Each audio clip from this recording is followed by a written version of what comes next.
Hello. So in this video, இன்னும் variables பத்தி வேற என்ன தெரிஞ்சுக்கலாம், இன்னும் கொஞ்சம் நிறைய ஹேண்ட்ஸ் ஆன்லாம் பண்ணி பார்க்கலாம். சரிங்களா? ஸோ இப்போ நான் என்ன பண்ண போறேன் அப்படின்னா, இப்போ இதை நான் ரன் பண்ணேன். இதை ரன் பண்ணும்போது எனக்கு கீழே எந்த ஒரு அவுட்புட்டுமே வரல. ஸோ இதுக்கு கீழே எனக்கு ஒரு அவுட்புட் வேணும், ஒரு பிரிண்ட் ஸ்டேட்மெண்ட்ல எனக்கு எப்படி டிஸ்பிளே ஆகணும் அப்படின்றத நான் பண்ண போறேன்.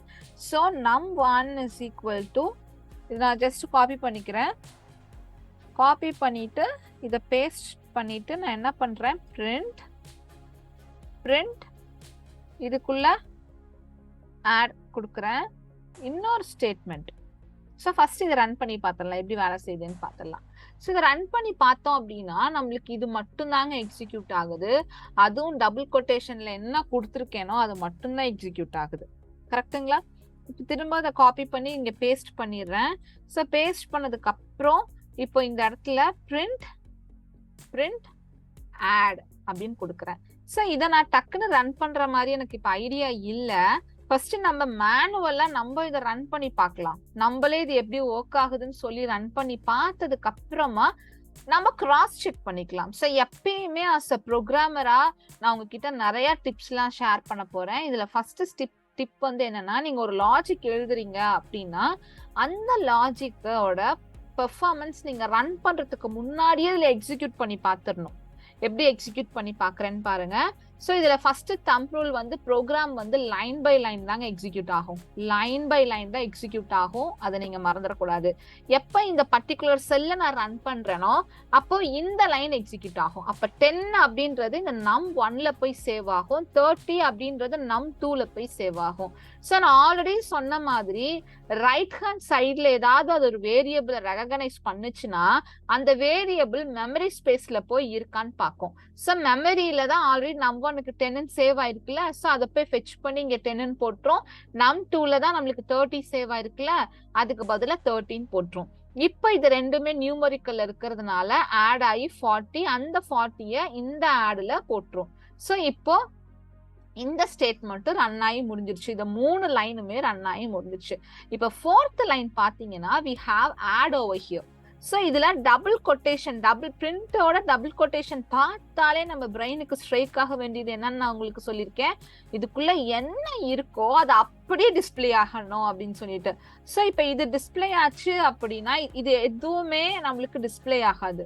இன்டர்னல் ப்ராசஸ் பிரிண்ட் ஸ்டேட்மெண்ட் ஒன்று மட்டும்தான் நம்மளுக்கு என்னன்னு சொல்லியே காட்டி கொடுக்கும். கரெக்டுங்களா?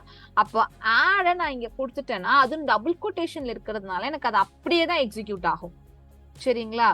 சோ அதுக்கப்புறம் இந்த ஆட் இங்க டபுள் கொட்டேஷன் இருந்தா அப்படியே, இங்க உங்களுக்கு டபுள் கொட்டேஷனே கிடையாது. இது எக்ஸிக்யூட் ஆகும்போது என்ன நடக்கும் தெரியுங்களா? So it will be recognised as a variable. வேரியபிளா இது ரெகனைஸ் பண்ணதுனால it will seek in memory. இங்க ஆடுக்கு வந்து நம்ம என்ன பண்ணிருக்கோம், 40 சேவ் பண்ணிருக்கோம். அப்ப மெமரியில போய் இந்த ஆட் எங்க இருக்குன்னு பாக்கும். அப்ப அந்த ஆட்ல வந்து 40 சேவ் ஆகும் போது இந்த ஆடுக்கு பதிலா உங்களுக்கு 40 தான் டிஸ்பிளே ஆகும். அப்போ இது நம்மளுக்கு டிஸ்பிளே ஆக போறதே இது ரெண்டும் மட்டும்தான், ஆடும் 40. am I right? சோ இதை நம்ம ஒரு வாட்டி ரன் பண்ணி பார்த்துடலாம். ஸோ அஸ் யூஷுவல் நான் எப்படி உங்களுக்கு சொன்னேனோ அதே மாதிரி இந்த பிரிண்ட் ஸ்டேட்மெண்ட் ஆட் ரன் ஆயிடுச்சு. இந்த டபுள் கொட்டேஷன்ல இருக்கோ என்ன இருக்கோ அது ரன் ஆயிடுச்சு. இதுல 10 + 40 வந்து ஆட்ல சேவ் ஆயிருக்கும், அந்த ஆடும் இங்க ரன் ஆயிடுச்சு. ஸோ டபுள் கொட்டேஷன் இல்லாதனால இது வேரியபிளா கன்சிடர் ஆகும். இது வேரியபிளா இருக்கிறதுனால மெமரியில போய் அது எங்க இருக்கோ அதை செக் பண்ணிட்டு வந்து எங்க போடும். ஓகேங்களா? ஓகே. ஸோ இப்போ நான் இன்னொரு சில முக்கியமான விஷயங்கள் பத்தி நான் சொல்ல போறேன், வேரியபிள்ஸ் பத்தி. நீங்க எப்படிப்பட்ட ஒரு வேரியபிள் நேம் கிரியேட் பண்ணணும் அப்படின்னு சொல்லிட்டு. நீங்க வேரியபிள் நேம் கிரியேட் பண்ணும்போது ரொம்ப ரொம்ப அர்த்தமுள்ள பேரா கிரியேட் பண்ணணும். சில பிகினர்ஸ் என்ன பண்ணுவாங்கன்னா a is equal to 3, b is equal to 5, அதுக்கப்புறம் c is equal to a plus b. இந்த மாதிரி அர்த்தமே இல்லாம நீங்க வேரியபிள் நேம் வச்சு செய்யும் போது சின்ன ப்ரோக்ராமா இருக்கும் போது பிரச்சனை இல்லைங்க. நீங்க ஒரு ப்ரோக்ராமரா வளர்றீங்கன்னா பெரிய பெரிய ப்ரோக்ராம்ஸ் பண்ணும்போது இந்த வேரியபிள்ஸ் உங்களுக்கு ஒரு வாரம் கழிச்சு அடுத்த நாளே ஓபன் பண்ணி பாத்தீங்கன்னா இது எதுக்கோசரம் கிரியேட் பண்ணிருக்கோன்னே உங்களுக்கு தெரியாம போயிடும்.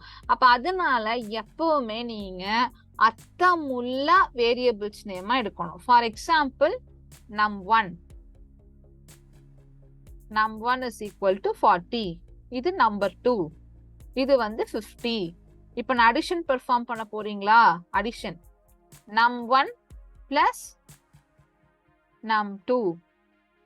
சப்ட்ராக்ஷன் பெர்ஃபார்ம் பண்ண போறீங்களா? Sub is equal to num1. நீங்க ஃபுல்லுமே கொடுக்கலாம், நம்பர் 1 நம்பர் 2ன்னு கொடுக்கலாம், அடிஷன் கொடுக்கலாம், சப்ட்ராக்ஷன் கொடுக்கலாம். பட் எனிஹவ் ஃபுல்லா கொடுக்க முடியாதனால பாதி கொடுத்தா கூட we can able to recognize it. இதுதான் சப்னா சப்ட்ராக்ஷன் பத்தி தான் பேசுறேன், அடிஷன்னா அடிஷன் பத்தி தான் பேசுறேன் அப்படின்றது நம்மளுக்கு ரொம்ப கிளியராவே இருக்கும். சரிங்களா? சோ எப்பவுமே வேரியபிள் நேம் ரொம்ப அர்த்தமுள்ள வேரியபிள் நேமா நீங்க என்ன பண்ணணும்னா ஜெனரேட் பண்ணணும். இது rule number 1. Rule number 2, please இது எல்லாமே நோட்ஸ்ல எழுதிக்கோங்க. நீங்க ரீகால் பண்ண மறந்துட்டீங்க அப்படின்னா சீரியஸா நான் இதெல்லாம் கத்துக்கிட்டேன், நீங்க கத்துக்கணும்னா நீங்க நோட்ஸ் எழுதி வச்சு ரீகால் பண்ணணும். சோ எக்ஸிக்யூட் பண்ண பண்ண பண்ண நீங்க அதை எக்ஸ்போர்ட் ஆயிடுவீங்க, உங்களுக்கு நோட்ஸ் தேவைப்படாது.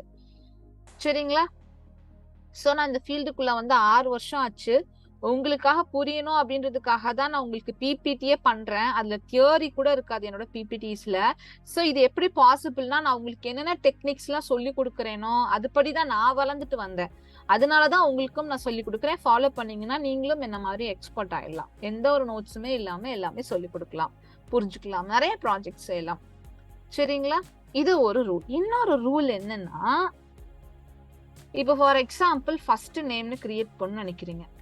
First space name is equal to Ramisha Rani K.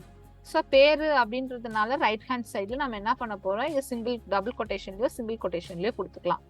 ஆனா இங்க ரைட் ஹேண்ட் சைடு பக்கத்துல இங்க ஒரு வேரியபிள் நேம் இருக்கு பாத்தீங்களா? ஸோ இதை நான் ரன் பண்ணி பாக்குறேன், நம்மளுக்கு என்ன ஆகுதுன்னு பாக்கலாம். சோ உங்களுக்கு இன்வாலிட் சின்டெக்ஸ்ன்னு எரர் காமிக்குது. அப்ப இந்த இன்வாலிட் சின்டெக்ஸ் எதனால வருங்க? எதனால இந்த இன்வாலிட் சின்டெக்ஸ் வரும்?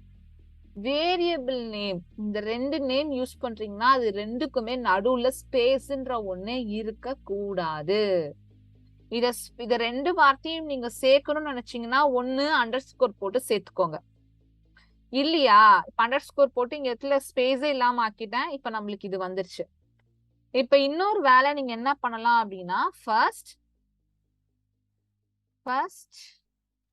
ஸ்பேஸே விடாம நெக்ஸ்ட் டேர்மா இருக்கணும். அந்த நெக்ஸ்ட் டேர்ம் வந்து புரிதல் கூடிய வார்த்தையா இருக்கு, அதுக்கு அடுத்த வார்த்தையா இருக்குன்னா அதை நீங்க வந்து என்ல ஸ்டார்ட் பண்ணிடலாம். சரிங்களா? அதை வந்து நீங்க என்ல ஸ்டார்ட் பண்ணிட்டு இந்த இடத்துல ஹலோ அப்படின்னு டைப் பண்ணிக்கலாம். இன்னொன்னு என்ன பண்ணலாம் அப்படின்னா, இன்னொரு விஷயம் நீங்க என்ன செய்யலாம் அப்படின்னா, நான் என்னோட யூசுவல் ஹேபிட் வந்து ஃபர்ஸ்ட் லெட்டர் ஸ்மால்லயும் நெக்ஸ்ட் வர லெட்டர் வந்து கேபிட்டல்லயும் நான் போட்டுப்பேன். சோ இந்த மாதிரிலாம் நீங்க வேரியபிள் நேம் கிரியேட் பண்ணிக்கலாங்க. சரிங்களா? இந்த மாதிரிலாம் நீங்க வேரியபிள் நேம் கிரியேட் பண்ணிக்கலாம். ஆனா என்ன பண்ணக்கூடாது, ஸ்பேஸ் இருக்கக்கூடாது. சோ இப்போ இன்னும் சில பேர் வந்து என்ன டவுட் கேட்பாங்கன்னா, மேம் ஸ்டார்டிங்ல வந்து நம்பர் வரலாமா அப்படின்னு கேட்பாங்க. அதை செக் பண்ணி பார்த்தலாம். 4